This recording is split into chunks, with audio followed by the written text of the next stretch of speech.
राम राम जी सभी भक्तजनों को। तो आज से हमारा शुरू होता है रामचरितमानस कथा का अयोध्या कांड शुरू हो जाता है आज से। और पहले और शुरुआत कहाँ से होती है कि शंकर जी भगवान से प्रार्थना की गई है अपनी रक्षा हेतु।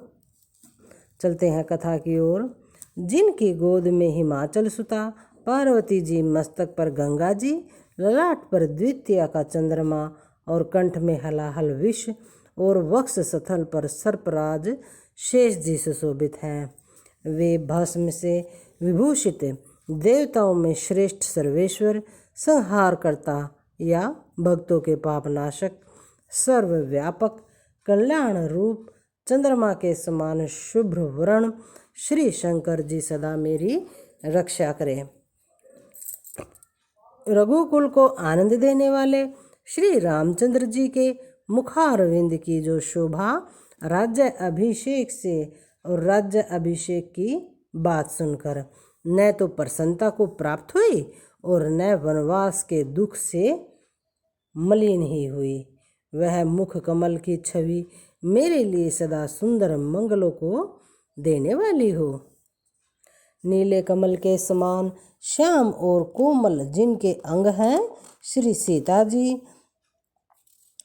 श्री सीता राम जी जिनके वाम भाग में विराजमान हैं और जिनके हाथों में कर्मश अमोघ बाण और सुंदर धनुष हैं। रघुवंश के स्वामी श्री रामचंद्र जी को मैं नमस्कार करता हूँ। श्री गुरु जी के चरण कमलों की रज से अपने मन रूपी दर्पण को साफ करके मैं श्री रघुनाथ जी के उस निर्मल यश का वर्णन करता हूँ जो चारों फल यहाँ पर देखिए किसको बताया गया है। 4 फल। पहला फल है यहाँ धर्म, दूसरा अर्थ, तीसरा काम और चौथा फल मोक्ष। इन 4 फलों को देने वाला है। कौन देने वाला है? श्री रघुनाथ जी के उस निर्मल यश का जो वर्णन करता है, वही यश का जो वर्णन है वही 4 फलों को देने वाला है। जब से श्री रामचंद्र जी विवाह करके घर आए तब से अयोध्या में नित्य नए मंगल हो रहे हैं और आनंद के बधावे बज रहे हैं। 14 लोक रूपी बड़े भारी पर्वतों पर पुण्य रूपी मेघ सुख रूपी जल बरसा रहे हैं। रिद्धि सिद्धि और संपत्ति रूपी सुहावनी नदियां उमड़ उमड़ कर अयोध्या रूपी समुद्र में आ मिली। नगर के स्त्री पुरुष अच्छी जाति के मणियों के समूह है जो सब प्रकार से पवित्र, अमूल्य और सुंदर है। नगर का एक ऐश्वर्य कुछ कहा ही नहीं जा सकता।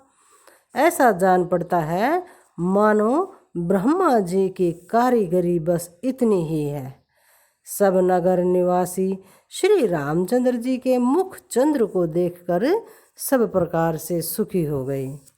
सब माताएं और सखी सहेलियां अपनी मनोरथ रूपी बेल को फली हुई देखकर आनंदित है। श्री रामचंद्र जी के रूप, गुण, शील और स्वभाव को देखकर सुनकर राजा दशरथ जी बहुत ही आनंदित होते हैं। सबके हृदय में ऐसी अभिलाषा है और सब महादेव जी को मनाकर प्रार्थना करके कहते हैं कि राजा अपने जीते जी श्री रामचंद्र जी को युवराज पद दे दे। एक समय रघुकुल के राजा दशरथ जी अपने सारे समाज सहित राजसभा में विराजमान थे और महाराज समस्त पुण्यों की मूर्ति हैं। उन्हें श्री रामचंद्र जी का सुंदर यश सुनकर अत्यंत ही आनंद हो रहा है। सब राजा उनकी कृपा चाहते हैं और लोकपालगण उनके रुख को रखते हुए अनुकूल होकर प्रीति करते हैं। पृथ्वी, आकाश, पाताल तीनों भुवनों में और भूत, भविष्य, वर्तमान तीनों कालों में दशरथ जी के समान बड़भागी और कोई नहीं है। मंगलों के मूल श्री रामचंद्र जी जिनके पुत्र हैं उनके लिए जो कुछ कहा जाए सब थोड़ा है। राजा ने स्वाभाविक ही हाथ में दर्पण ले लिया और उसमें अपना मुंह देखकर मुकुट को सीधा किया। देखा कि कानों के पास बाल सफ़ेद हो गए हैं, मानो बुढ़ापा ऐसा उपदेश कर रहा है कि हे राजन, श्री रामचंद्र जी को युवराज पद देकर अपने जीवन और जन्म का लाभ क्यों नहीं लेते। हृदय में यह विचार लाकर युवराज पद देने का निश्चय कर राजा दशरथ जी ने शुभ दिन और सुंदर समय पाकर प्रेम से पुलकित शरीर को आनंद मग्न मन से उसे गुरु वशिष्ठ जी को जा सुनाया। राजा ने कहा, हे मुनिराज, कृपया यह निवेदन सुनिए। श्री रामचंद्र अब सब प्रकार से सब योग्य हो गए हैं। सेवक मंत्री, सब नगर निवासी और जो हमारे शत्रु मित्र या उदासीन हैं, सभी को श्री रामचंद्र वैसे ही प्रिय हैं जैसे वे मुझको हैं। उनके रूप में आपका आशीर्वाद ही मानो शरीर धारण करके शोभित हो रहा है। यहाँ पर बताया गया है कि सभी को रामचंद्र भगवान उतने ही प्रिय हैं जितने कि मुझको हैं, और उनके रूप में तो आपका आशीर्वाद ही मानो शरीर धारण करके शोभित हो रहा हो।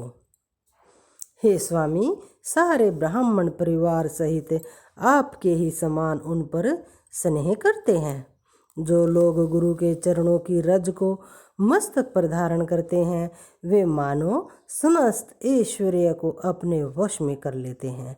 इसका अनुभव मेरे समान दूसरे किसी ने नहीं किया। आपकी पवित्र चरण रज की पूजा करके मैंने सब कुछ पा लिया है।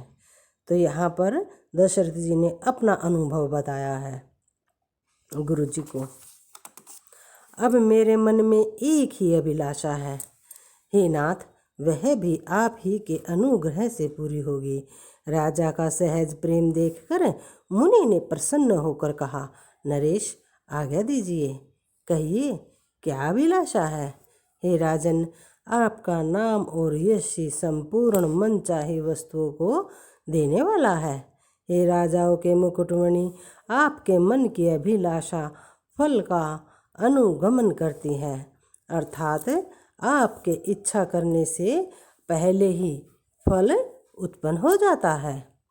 अपने जी में गुरु जी को सब प्रकार से प्रसन्न जानकर हर्षित होकर राजा कोमल वाणी से बोले, हे नाथ, श्री रामचंद्र जी को युवराज कीजिए, कृपा करके कहिए क्या दीजिए तो तैयारी की जाए।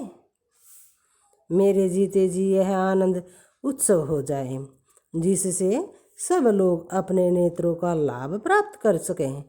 प्रभु, आपके प्रसाद से शिव जी ने सब कुछ निभा दिया, अर्थात सब इच्छाएं पूर्ण कर दी। केवल यही एक लालसा मन में रह गई है। इस लालसा के पूर्ण हो जाने पर फिर सोच नहीं, शरीर रहे या चला जाए, जिससे मुझे पीछे पछतावा ना हो। दशरथ जी के मंगल और आनंद के मूल सुंदर वचन सुनकर मुनि मन में बहुत प्रसन्न हुए।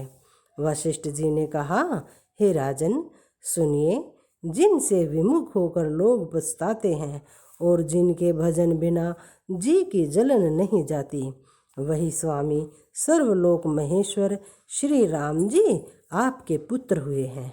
जो पवित्र प्रेम के अनुगामी हैं, श्री राम जी पवित्र प्रेम के पीछे पीछे चलने वाले हैं। इसी से तो प्रेमवश आपके पुत्र हुए हैं।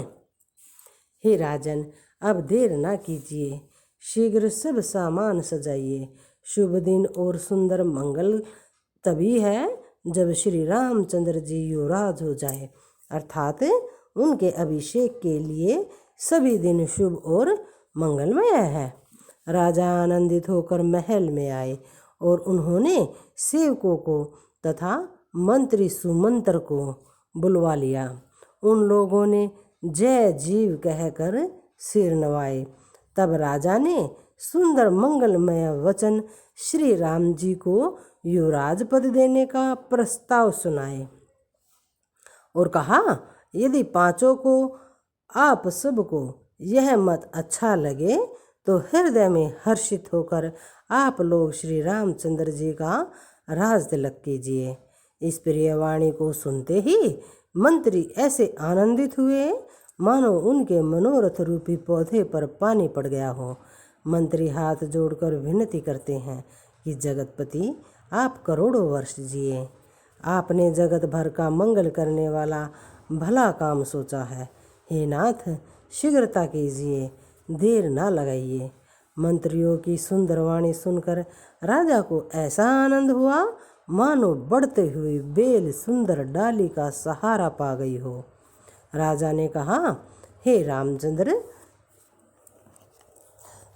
कहा कि श्री रामचंद्र जी के राज्याभिषेक के लिए मुनिराज वशिष्ठ जी की जो जो आज्ञा हो आप लोग वही सब तुरंत करो। मुनिराज ने हर्षित होकर कोमल वाणी से बोला कि संपूर्ण श्रेष्ठ तीर्थों का जल ले आओ। फिर उन्होंने औषधि, मूल, फूल, फल और पत्तर आदि अनेकों मांगलिक वस्तुओं के नाम गिनकर बताए। तो आज के लिए इतना ही, बाकी कल पढ़ेंगे। सभी भक्तजनों को जय श्री राम। वीडियो को ज़्यादा से ज़्यादा शेयर कीजिए प्लीज़, ताकि श्री राम प्रभु का गुणगान ज़्यादा से ज़्यादा हो और आप भी वीडियो को शेयर करके पुण्य पाएं, क्योंकि आपके द्वारा शेयर की गई वीडियो को जो भी सुनेगा उन्हें तो पुण्य मिलेगा ही मिलेगा, उसका दुगना पुण्य आपको भी मिलेगा, क्योंकि वे वीडियो वो श्री राम की कथा आपके द्वारा सुन रहे हैं। तो इसीलिए दूसरों को भी पुण्य दीजिए, आप भी पुण्य कमाइए। शेयर कीजिए वीडियो को ज़्यादा से ज़्यादा। सभी भक्तजनों को जय श्री राम।